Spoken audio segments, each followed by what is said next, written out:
Welcome to Man Does Tech, where I solve the problems you didn't even know you had. You're going to extend a live photo right now. First, make sure Live Photos is on and capture with a steady 1-2 seconds before and after motion so you have extra frames. Once done, take a burst or use a 3's timer to increase usable frames. This gives you more material to stretch. You want clear start and end frames for smooth extension, so avoid abrupt movement. Now open Photos and pick the live photo you just captured to begin editing. Now you'll extract and expand the frames.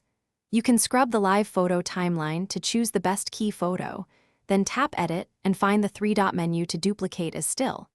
That preserves a high-quality frame to anchor the extension.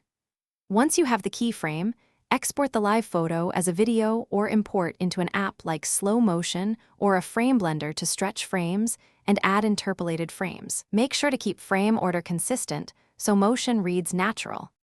Finish by exporting your edited live photo as a video or GIF at 30 FPS to preserve length and compatibility. Trim the head and tail so the loop starts clean, then apply light stabilization and color matching to avoid flicker between frames. If the playback looks jerky, reopen the project and add subtle motion blur or use a higher FPS source before reinterpolating frames. This fixes stutter and creates a smoother extension. Make sure to save. Thanks for watching. If you found this helpful, don't forget to like and subscribe.